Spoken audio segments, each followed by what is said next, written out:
Saudações a todos os que estão nos ouvindo em qualquer horário. Muito bom dia, muito boa tarde, muito boa noite para você. Ao som de Bulldog Fight Song da Yale University, uma das mais conceituadas academicamente e dona de 27 títulos nacionais, estamos começando o segundo episódio do College Cast, primeiro e único podcast de língua portuguesa 100% especializado e focado no futebol americano universitário. Meu nome é Matheus Pinho, torcedor fanático da Wisconsin Badgers. Serei novamente o âncora do programa, exemplo do que aconteceu no episódio piloto. O tema de hoje é The Big Bang, e não poderia ser mais apropriado. Vamos embarcar numa viagem à origem desse esporte que todos nós amamos. Então, suba conosco a bordo do nosso DeLorean. Vamos voltar ao dia 6 de novembro de 1869. Mas antes, vamos começar a apresentar a mesa de hoje, que vai fazer parte desta viagem pelo túnel do tempo junto comigo. Primeiramente, eu gostaria de dar meu boa noite muito especial ao idealizador deste projeto, cabeça pensante por trás da ideia, o cara que me mandou ao meio-dia no meu horário de almoço. Pinho, o que você acha de a gente fazer um podcast sobre college? Torcedor da UCLA Bruins, Jorge Cireu. Muito boa noite, Jorge. Chegou o dia da gente falar de nomes esquecidos na história, mas que são a razão de nós estarmos aqui gravando hoje. Olá, você, nosso ouvinte. Boa noite a todos da mesa. E vamos começar esse episódio que, eu me diverti muito estudando pra ele e espero que vocês gostem de ouvi-lo. Com certeza, gostaremos, e eu confesso que eu também me diverti pra caramba quando estava escrevendo o roteiro aqui. É um dos assuntos que eu mais gosto, falar de história. E por falar em história, o próximo que vai se apresentar agora é um cara que é um profundo amante da história dos esportes, não só do college, mas de todos os esportes em geral. E que também é torcedor da University of Wisconsin, então claramente tem bom gosto para escolher time. Lucas Pinhatti, muito boa noite, meu amigo. Boa noite, Matheus Pinho. Boa noite, amigos, equipe do CollegeCast. Vamos com tudo gravar mais um podcast aqui e contar um pouco mais da história do futebol americano universitário, cara. É isso aí.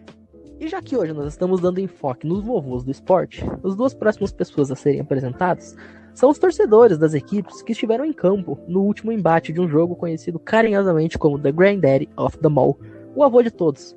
Esse jogo se tornaria a maior tradição anual do futebol americano. Então já vou deixar meu boa noite muito especial ao Nicolas Terziogo, que infelizmente não pôde estar presente no programa piloto, então seja muito bem-vindo ao projeto, torcedor da Notre Dame Fighting Irish, e também ao Luiz Felipe Amorim, representando o Alabama Crimson Tide. Boa noite, Matheus. Boa noite também aos companheiros aí de mesa, e muito boa noite, bom dia ou boa tarde para você, ouvinte. Estamos aí falar desse esporte maravilhoso que é o futebol americano e como ele surgiu. Caros ouvintes, estamos aqui de novo em mais um podcast falando de college futebol, que é muito interessante, é o nosso primórdio, é o começo do futebol americano. Então, eu quero agradecer a todos os meus colegas de mesa por essa noite maravilhosa e principalmente você que está nos ouvindo e aguentando essa minha voz e a voz do Pinho, que não é muito bem como um âncora. Brincadeira, tamo junto. Então, bom dia, boa tarde, boa noite e também uma excelente madrugada pro horário que você estiver ouvindo esta bagaça. Pode seguir, meu caro. Bem, amigos do CollegeCast. Como vocês já sabem, este projeto do CollegeCast também conta com o apoio do pessoal do Cover Football, as pessoas aí do Jorge Cireu e também do Felipe Fidelis. Se você não conhece o trabalho deles, fica o convite para conferir. Tem muita coisa bacana, conteúdo de qualidade sobre futebol americano, tanto de college quanto de NFL. Acesse lá medium.com, medium, medium.com/coverfootball, ou siga o @coverfootball no Instagram. Tem lá a árvore de link para você conferir tudo o que o Cover tem para te oferecer. E agora, sem mais delongas, vamos ao que interessa. Suba a bordo do nosso DeLorean. Nós vamos levar você a uma viagem pelo túnel do tempo até o longínquo 6 de novembro de 1869. 10 anos antes de Thomas Edison patentear a luz elétrica, acontecia o primeiro jogo da história desse esporte que a gente ama tanto. Mas, Pinhatti, este jogo foi bastante peculiar, não foi? Explica pra gente. Exatamente, Matheus Pinho. O primeiro jogo foi jogado entre Rutgers e New Jersey, que hoje é a Universidade de Princeton. E as regras eram muito semelhantes ao do tradicional futebol da bola redonda, né? Muito tradicional aqui no Brasil. Já que o esporte é originado dessa modalidade e também do rugby. As equipes basicamente tinham como objetivo fazer a bola passar entre as duas traves do adversário, marcando assim um gol, como todo mundo conhece o futebol, né? Rutgers marcou os 2 primeiros gols do jogo porém New Jersey empatou o placar em 2-2. Depois Rutgers novamente marcou 2 gols, chegando ao placar de 4-2, mas New Jersey novamente foi persistente e empatou o jogo em 4-4. Só que o Rutgers finalmente conseguiu marcar mais 2 gols e fechou o placar em 6-4. Esse foi o primeiro jogo americano, apesar de o formato não ter nada a ver, né? As regras eram muito diferentes, não tinha nada a ver com o futebol americano que conhecemos hoje, mas ainda assim é uma coisa que vamos detalhar ainda hoje, né? Nesse episódio, mas ainda assim é considerado o primeiro jogo de futebol americano universitário e de futebol americano no geral da história. Esse jogo, ele foi bastante peculiar, né, como o Pinhatti comentou, porque na época, esse jogo ele usou muitas das regras do nosso futebol, né, Association dos ingleses. Na época, quem acompanha aí tênis, por exemplo, vai se lembrar que existe o sistema de points, games e sets. Você precisa fazer 3 ou 4 pontos, digamos assim, para ganhar o game, e aí 6 ou 7 games para ganhar o set. Funcionava mais ou menos assim. Cada vez que a bola cruzava as traves e formava-se um gol, este mini-jogo era encerrado. E ao final de 10 gols ou de 10 mini-jogos, quem estivesse à frente do placar era o ganhador. Rutgers marcou 6 gols e, portanto, ganhou 6 jogos sobre o Princeton, e por isso foi coroado aí com esse placar de 6-4, um placar que hoje no futebol americano seria altamente improvável, né? A gente precisaria aí de 2 field goals ou de um touchdown sem conversão de extra point ou de 2 pontos contra 2 safeties, algo absolutamente improvável de se acontecer, mas ele é considerado, como o Pinhatti falou, o primeiro jogo tanto do futebol quanto do futebol americano. E essa questão de variar regras de acordo com o mando de campo, para quem acompanha beisebol, como o Luiz, como o Pinhatti, como eu, já tá bem acostumado, né? A questão do pitcher rebatendo ou não rebatendo, tendo de rede ou não tendo. Então, Luiz, pincela pra gente aí quais regras a mandante Rutgers designou para a partida e que hoje sequer passariam pela nossa cabeça. Então, diferentemente da nossa querida bola redonda, em vez de 11 jogadores de cada lado, eram 25. O objetivo também era chutar, só que em vez de entre as balizas do adversário, como é na bola redonda, é na baliza do adversário. E cada gol encerrava um mini-jogo. Igual o tênis, como você mesmo falou, que era um formato de sets e games. Após 10 mini-partidas dessa, com um gol, a equipe liderando era proclamada vencedora. E assim se encerrava o jogo. Perfeitamente. Entre essas grandes coisas que o Rutgers colocou para esse jogo e que outras faculdades não usavam, né? Estava, por exemplo, a própria questão do uniforme. O uniforme daquele jogo não foi camisas ou as cores, né? Os jogadores de Rutgers, eles usaram uma bandana vermelha, cor de escarlate, para se diferenciar dos jogadores da Princeton Tigers. E este fato específico, de 6 de novembro de 1869, dos panos escarlates sobre a cabeça, é que deu origem ao nome que hoje Rutgers carrega.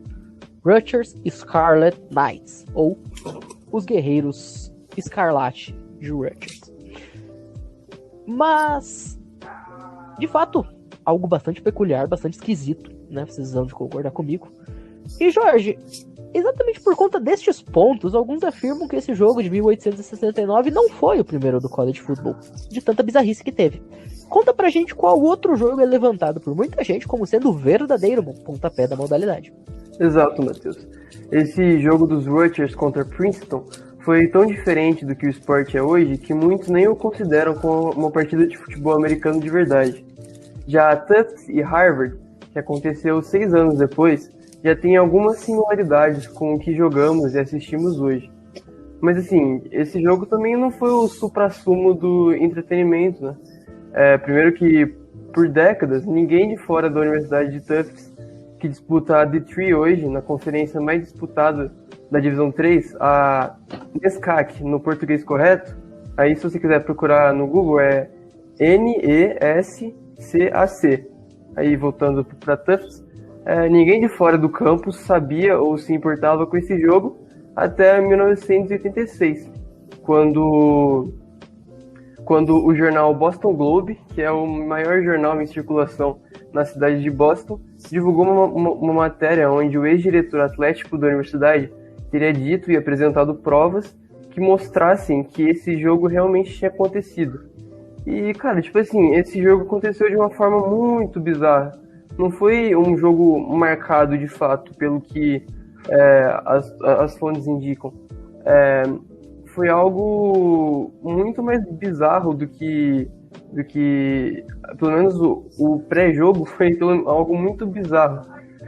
Pelo que esse ex-diretor atlético disse, alguns rapazes da Universidade de Tufts eles estavam andando pelo campus de Harvard junto com o seu técnico de atletismo. E eles foram desafiados por alunos de Harvard para uma partida do que hoje chamamos de futebol. A partida foi jogada no Jarvis Field, um pedaço de grama que fica atrás do The Jarvis, que é um prédio famoso e histórico de Harvard. Pelo que se sabe, só houve um touchdown, que foi de Tufts. Então a partida ficou... A gente não sabe quais eram os pesos e os pontos do jogo, então o que se sabe foi que foi feito um touchdown e que foi de Tufts. Então a vitória foi de Tufts. A Tufts brigou muito pelo reconhecimento desse jogo como um dos primeiros da história. E acabou brigando sozinha também, porque Harvard nem quis saber, já estava ali com seu reconhecimento acadêmico e todo aquele renome de Harvard. Hoje, graças à insistência da Tufts e do Boston Globe, essa partida aí entrou para o livro de história do college football e posteriormente do futebol americano como um dos, se não for o primeiro, jogo desse esporte maravilhoso. Mas, assim, sendo bem sincero, opinião própria, eu prefiro que o título de primeiro jogo da história fique com os Warriors de Princeton. Assim, por quê? Porque os Warriors ainda jogam em alto nível, na Power 5. Princeton em 2018 mesmo teve uma campanha 10-0, campeã da Ivy League, passou o trator em Harvard e Yale. Harvard e Yale, que são os dois melhores times da Ivy League, tem a maior rivalidade dentro da Ivy League, e uma das maiores do college football, né? A partida entre as duas chama The Game, né? Só isso já mostra o tamanho do jogo e o tamanho da tradição das duas universidades. Então eu prefiro que fique com que esse título de primeiro jogo da história do college football e do futebol americano universitário como um todo, e do futebol americano como um todo, fique com o Warriors de Princeton do que Tufts, que hoje joga na D3, e Harvard, que nem queria reconhecer esse jogo. Realmente existe margem para discussão. E assim como você, eu prefiro apontar 1869, viu? Como primeiro jogo, pelo pioneirismo, por ser a data mais aceita.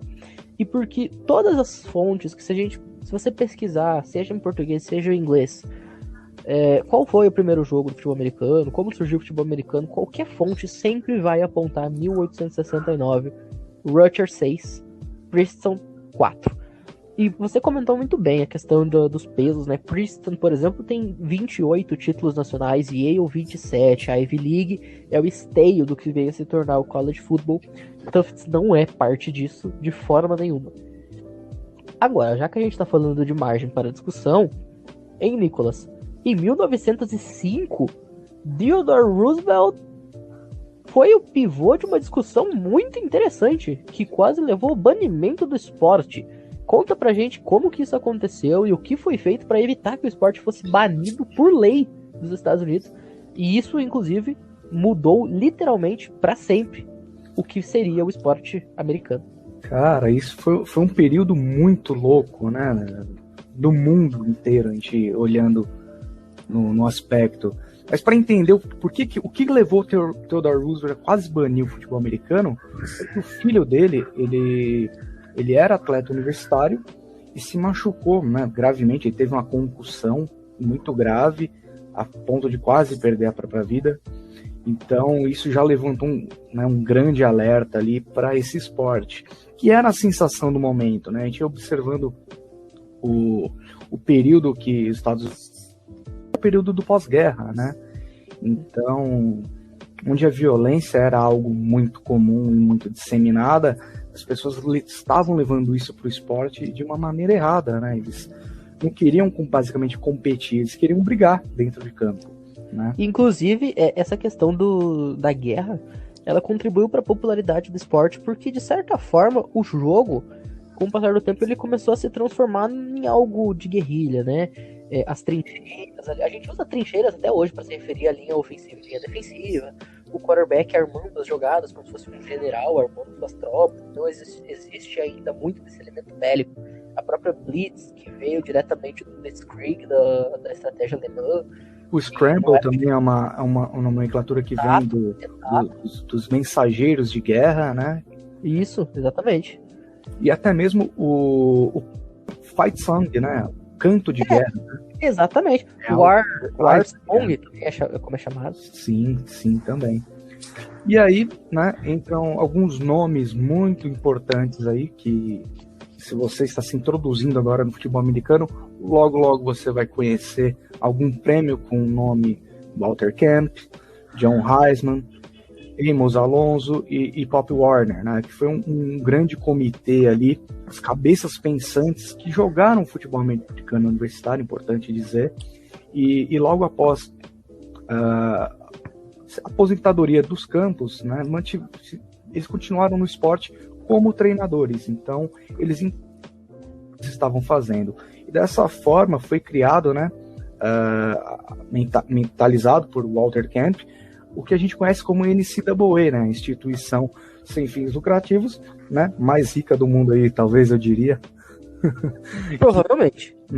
Que regulamentava o esporte atlético, o esporte, né, de diversas categorias, amador e universitário. Dessa forma, né, a gente teve a introdução.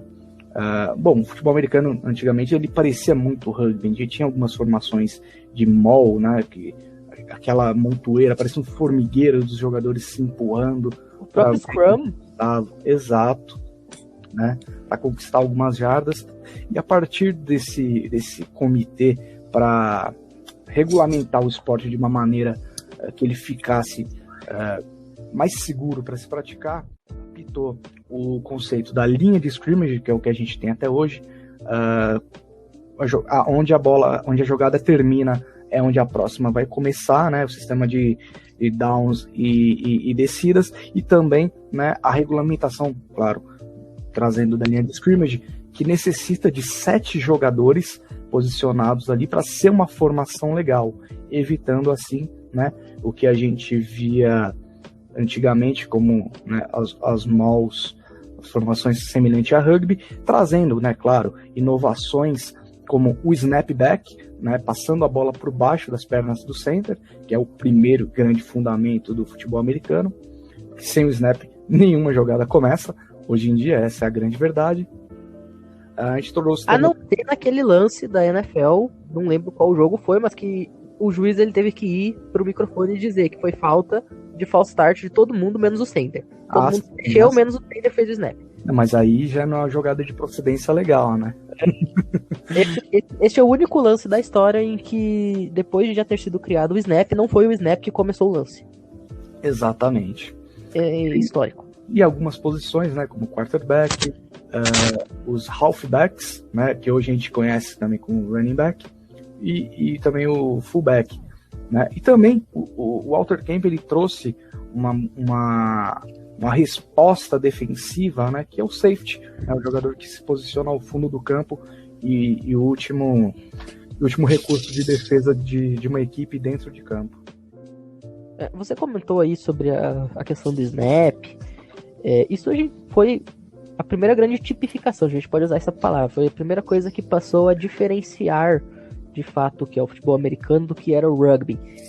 E além disso, também depois vieram outros tipos de regras, como por exemplo do passe para frente, que hoje é a coisa que mais identifica o futebol americano e que não só para quem é apaixonado pelo esporte, mas até para quem é leigo, quem só viu lá os filmes de quarterback na sessão da tarde, a primeira coisa que pensa no futebol americano são aquelas bombas de 70 jardas que o quarterback magicamente encontra o seu recebedor. Isso saiu da mente de Walter Camp e de John Heisman, especificamente de Heisman no que se refere ao passe para frente. Além disso, o sistema de downs veio de Walter Camp. Por quê? Porque aconteceu que depois que foi criado o snap, os times começaram a reparar numa coisa: se a jogada sempre vai começar onde ela parou, se eu não avançar a lugar nenhum, eu vou continuar parado. E se eu continuar parado, eu não sofro pontos. Eu não marco também, mas eu não sofro. Uma estratégia meio Carilli, pra você se situar. Eu não ganho, mas eu também não perco. E o que acabou acontecendo é que o jogo, com intermináveis jogos, ficavam com 0-0. O que era extremamente divertido para quem jogava, mas era horrível para quem assistia. E num esforço de tentar popularizar a liga, ou as ligas universitárias, e posteriormente também a APFA e a NFL por consequência, foi criado o sistema de downs. Os times tinham 3 jogadas para avançar 5 jardas ou teriam que devolver a bola. Posteriormente, esse sistema foi modificado para 4 descidas e 10 jardas, que é o que permanece até hoje, e é uma das minhas regras favoritas em todo o esporte do mundo, assim. Você ter que avançar para poder manter a posse. E assim, Matheus, né? Uma coisa que diferencia muito o futebol americano do rugby, que a gente pode observar a primeiro momento, é que o rugby é um jogo mais horizontal. E Isso. O futebol americano surgiu assim também. Exatamente. E hoje, o futebol americano ele é um jogo muito mais vertical. E entra naquilo, né? Se tem placa, é porque tem história. Então, se tem regra, é porque também tem história, né? Exatamente. Não, eu também queria ressaltar aqui que você falou sobre o sistema de downs, que abrange todo mundo, menos um lugar que é o Canadá. Na Liga Canadense, na CFL, são apenas 3 descidas mesmo. Sempre foi mantido isso. Bem lembrado, bem lembrado. E onde kickers e punters são jogadores muito mais valiosos. São mais valorizados, o wide receiver não precisa ficar totalmente alinhado, a endzone tem 20 jardas, é bem diferente do Canadá, cara. Sim. Inclusive, o último draft internacional da CFL, Piatti, quantos kickers e punters nós tivemos na primeira rodada entre 8 equipes?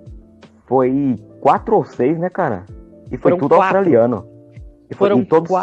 quatro jogadores entre punters e kickers, exatamente 50% da CFL draftou punters ou kickers na primeira rodada do recrutamento internacional, todos eles jogadores da terra do canguru.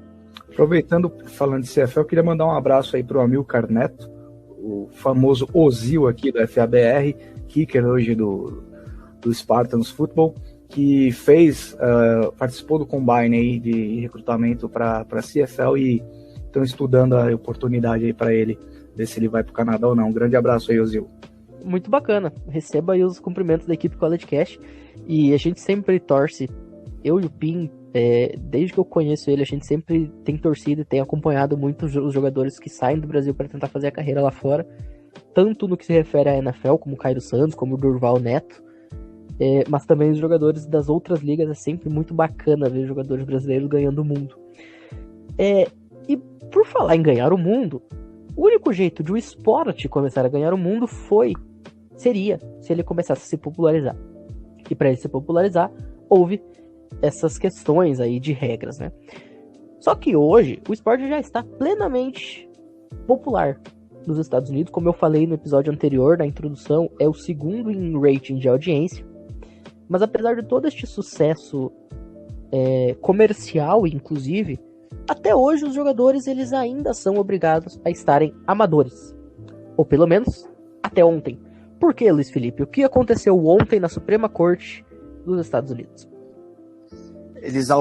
Ontem na Suprema Corte dos Estados Unidos, eles autorizaram os jogadores a arrecadar dinheiro com direito de imagem, o que era muito contestado antigamente. Porque, basicamente, galera, para o pessoal entender, o futebol americano universitário é uma via de mão dupla, vamos dizer assim. Você recebe uma bolsa de estudos para você jogar. Você não é remunerado. E a maioria dos atletas, que são de uma população, né, a maioria carente, à margem da sociedade, vamos popularizar aqui e falar de quebrada, como seria aqui no Brasil, o sonho da família e deles é se tornar profissional para poder ajudar. Só que já tem uma grande visibilidade no college. E antigamente no college, eles não podiam ganhar nenhum tipo de dinheiro vinculado ao futebol americano. Nem patrocinador, se eu não me engano. Ou podem me corrigir se eu estiver errado. Não, nem patrocinador, nada. Nem patrocinador, não poderia receber nada. Só um adendo aqui sobre essa questão aí dos jogadores. Quem viu o filme Safety, que eu até comentei no episódio anterior, né, sobre a história do Ray McCaffrey, tá disponível no Disney Plus para quem for assinante e quiser acompanhar. É uma história real que mostra um jogador que é exatamente dessa situação que o Luiz falou, né, um jogador da periferia, de Atlanta, da Georgia. Ele recebe uma bolsa integral para estudar na Clemson, antes da Clemson se tornar o que é a Clemson hoje, né? Antes do Dabo Swinney assumir o comando do time e transformar em uma potência, ele recebeu essa bolsa para jogar como safety. E só que a família dele passava por muitos problemas, a mãe tinha aí um vício em substâncias químicas, e o irmão dele meio que estava jogado, né, na família. E aí ele leva o irmão pra viver junto com ele na universidade, enquanto a mãe está se tratando. E o filme gira em torno disso, porque as pessoas da comunidade de Clemson e da comunidade da universidade se solidarizam com a situação e passam a ajudá-los, dando coisas assim básicas, alimentação, carona para levar o moleque para a escola. Só que a NCAA nem isso ela libera e ameaçou tirar a bolsa de estudos do Ray McRathbey. E aí o filme se passa dentro disso, a história real, e que mostra o Ray indo até a NCAA e movendo uma ação de exceção, pedindo para que a NCAA permita que ele, especificamente, Ray McRathbey, possa receber esse tipo de ajuda. E essa ação, ela é permitida, é uma exceção extremamente rara de se acontecer na NCAA, mas no caso dele teve um final feliz, e ele consegue ficar com o irmão no campus e cuidar do irmão. Então, assim, essa questão que o Luiz comentou de os caras não poderem receber absolutamente nada era extremamente rigorosa. Falando aqui de uma pessoa que não podia receber alimento, gente, não podia receber comida. Eu gostaria de pegar um gancho e falar, não sei se o pessoal sabe, mas o Leonard Fournette, que é o running back atualmente do atual campeão Tampa Bay Buccaneers, antes de ser draftado, ele jogou por LSU. Teve um processo administrativo da NCAA contra ele. Isso não foi um processo, foi uma investigação sobre algumas... Por ele postar fotos, por exemplo, no Instagram dele com um cordão de ouro, uma Hammer como carro e por aí vai. Ou seja, da onde ele estaria tirando tanto dinheiro?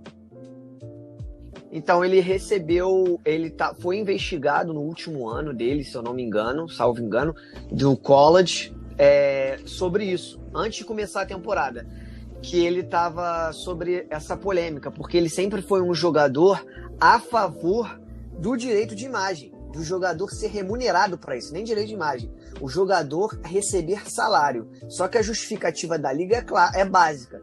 Eu já estou te dando uma bolsa de estudos 100%. Que é algo muito caro nos Estados Unidos. Eu não posso te dar uma bolsa e um salário. Aí nisso ele contra-argumentava, dizendo que entre uma bolsa e um salário ele preferia um salário. Só que ele esqueceu de um pequeno detalhe. O college não é algo considerado profissional, não é profissionalizado. Sem a bolsa ele não joga. Ou seja, sem a bolsa ele não vai jogar, ele não vai receber por salário, ele não tem contrato. Então, ele é um dos jogadores que sempre foi a favor, pelo menos, então, do direito de imagem, de receber algo enquanto jogava no college. E por causa de algumas fotos e tal, dessas polêmicas, que ele era um militante, a liga investigou ele. Não achou nada, né? Porque o carro estava no nome da mãe dele e outros bens em outros nomes, que aí eu já vou pegar um gancho aqui pra galera entender. Muito jogador que recebe alguma coisa na liga antes da liberação, ele colocava o nome dos bens como parentes, presentes que parentes receberam. Por quê? Porque ali não teria como comprovar que ele ganhou aquele direito aquele dinheiro comprando aquele bem através do direito de imagem dele, e aí não prejudicava ele. Poderia ter vindo de absolutamente qualquer tipo de fonte. E só completando, vários jogadores, quando chegam na NFL, ou quando chegaram na NFL, sofreram acusações de pagarem jogadores das universidades onde eles jogavam. O Ezekiel Elliott foi um caso disso, que acusaram ele de pagar jogadores de Ohio State, o Cam Newton pagando jogadores de Auburn. Então, existem várias acusações a jogadores da NFL a tentarem burlar essa lei da NCAA de amadorismo ou não recompensa do jogador universitário. Por um lado tá certo e por outro lado, não. É a regra, né? Eu acho que o jogador não tem que receber salário nenhum. Mas se ele quiser receber uma doação externa de um outro jogador, o cara se torna um agente dele, um empresário. É coisa de amigo, pô. Eu acho contra eu considero isso. Eu sou da opinião do Luiz, tá? Eu considero que o jogador não deve receber salário porque ele recebe uma bolsa de estudos. Inclusive, além da bolsa de estudos ser extremamente cara nos Estados Unidos, a gente tem que pensar no custo-benefício a longo prazo. Se o jogador ele se lesiona na semana 1 da temporada dele de freshman, ele pode literalmente encerrar toda a carreira dele. Sim. Se ele tem a bolsa, ele vai estudar 2-3 anos, ele tem uma carreira, né? Agora, se ele só receber o salário e ele se machuca, ele vai trabalhar com o quê? Como ele vai se sustentar pro resto da vida? Então, eu acredito que a questão da bolsa seja fundamental e seja o correto, porém, a gente não pode se esquecer de que os caras, eles são ícones nos seus respectivos lugares. Carson Wentz hoje é considerado um semideus na Dakota do Norte. É Deus no céu e Carson Wentz na terra. Então, quantas empresas adorariam dar X coisa ou X valor para que o Carson Wentz estrelasse uma marca? Aí é outra situação. E só para completar, a EA Sports já anunciou, com base nesta decisão, vai voltar a ter o jogo. Ela vai revitalizar e relançar o NCAA Football, que era o jogo de videogame da entidade até 2014. Este jogo 2013, ele está relançado. 2013 e o último foi o 14, eu tenho. E aí... Eu vou pegar se o Pinho me permitir, eu pego um gancho nisso também. Tá, Não, pode complementar a linha de raciocínio. Por conta dessa questão da EA Sports estar retrazendo o jogo e já com direito de imagem, pode acontecer de a gente ter a primeira geração de jogos com a imagem real e com o nome real dos jogadores. Porque antes aparecia lá, quarterback número 10 Auburn, running back número 7 Texas. Não aparecia lá quem era o cara. Isso pode mudar. Tinha, cara, assim, não tinha nome de jogador, mas tinha cidade natal, tinha altura, peso. Dava pra identificar quem era, mas não tinha ele especificamente. A linha do jogador parecia, mas você não conhecia, você não conseguia reconhecer ele pelo nome, né? Exatamente. Tem um caso, né? Só dar um ganchinho aqui rapidinho, conhecido por muitos, que é do Red Bush, né? Do SC, que perdeu, né? A gente ia falar, claro, o nome John Heisman ia aparecer mais vezes, e olha aí. É o Heisman Trophy, né? Que é o prêmio dado ao jogador mais extraordinário na temporada do college football. E o Red Bush, ele teve o seu Heisman Trophy revogado por causa de um escândalo que ele foi beneficiado fora de campo monetariamente, né?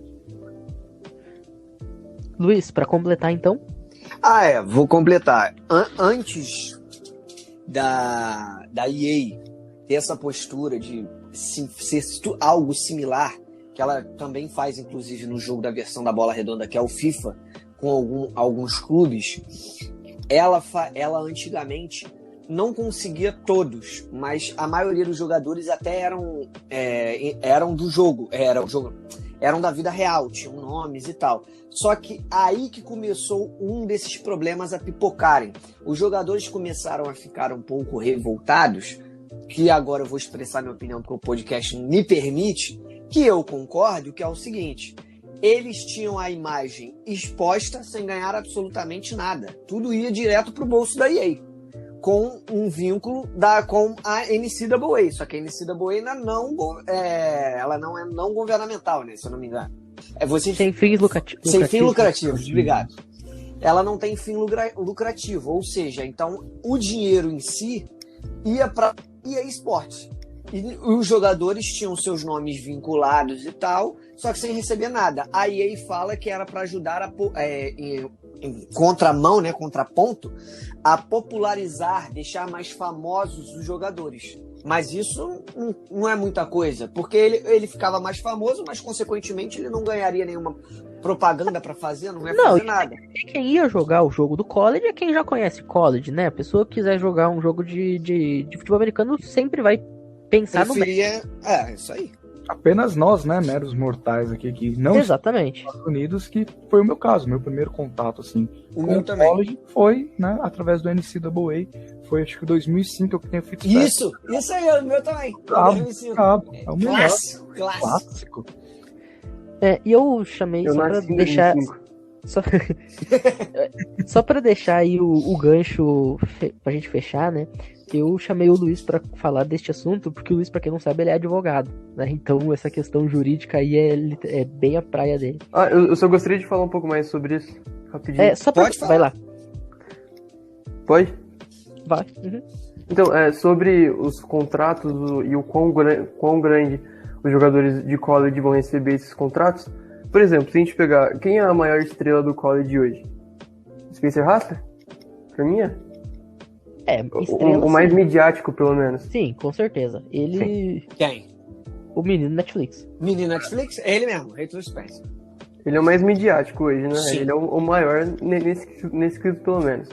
Bom, vocês acham que a Nike ou a Adidas, elas vão dar um contrato maior pro Sam Darnold, ou pro, sei lá, pro Tyler Lockett, ou pro Spencer Rattler?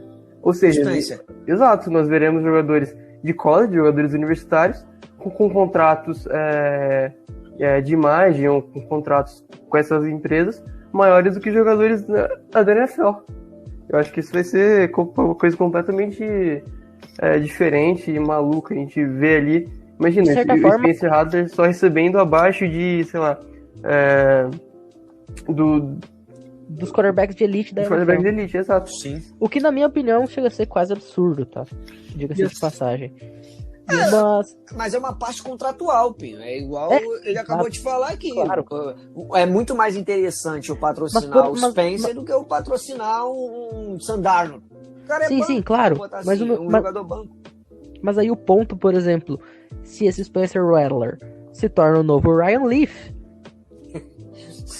aí Johnny Nossa. Manziel. fica o novo Johnny Manziel, aí fica complicada a situação. Mas aí a Nike a Nike pode Sim. provavelmente cortar o contrato dele, Sim, por tempo claro. determinado. Então, É. a única coisa interessante para finalizar falando de patrocínio uniforme, que os jogadores, eles basicamente têm que utilizar, eles não podem utilizar nada que não for do patrocínio da faculdade. Exatamente, eu ia falar isso agora também. Não pode. Com isso, o contrato com as universidades, tudo Isso. indica que vai cair. Vai cair. Esse contrato de exclusividade acaba caindo. Porque o contrato que tinha das universidades, como você já iria falar e eu acabei falando na frente sem querer, é que você basicamente, vamos dar um exemplo, já que a gente está no Spencer, Oklahoma Sooners. Oklahoma Sooners é patrocinado pela Air Jordan.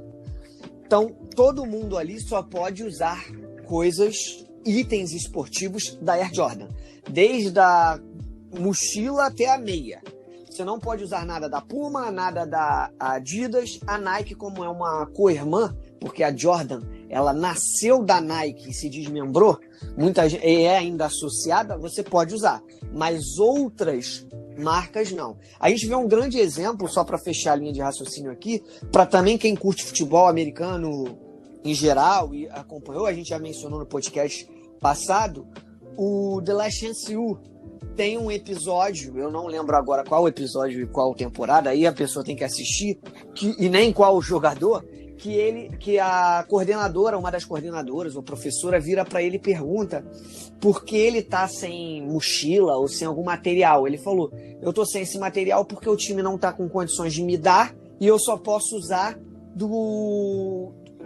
da Nike. Não era patrocínio da Nike ou da Adidas, só posso usar dela, não posso usar de outra marca. Se eu ver, o treinador vai me cobrar. Eu vou tomar uma chamada do treinador. Então, ou seja, você não pode usar nada que não seja do patrocinador master daquele college. Exato. Este assunto ainda vai dar muito pano pra manga, vai dar muita discussão, tanto aqui quanto nos Estados Unidos, e a gente vai seguir acompanhando os desdobramentos do que acontecer pelos tribunais dos Estados Unidos envolvendo o college football. E depois de Walter Camp e John Heisman ajudarem a criar as regras que se tornaram o esporte mais seguro, a popularidade só cresceu. Esse Yale ajudou tanto a criar o esporte como nós conhecemos, inclusive tendo um de seus alunos e treinador do time sendo chamado de The Father of Football, o pai do futebol americano.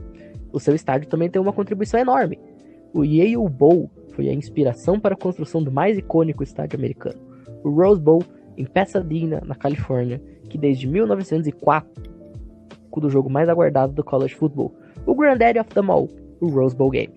Além de servir de uma inspiração para a quantidade quase infindável dos bowls criados posteriormente, como Cotton, Sugar, Orange, Peach, Fiesta e assim sucessivamente, ele também foi o palco da famosa frase "É tetra!" de Galvão Bueno.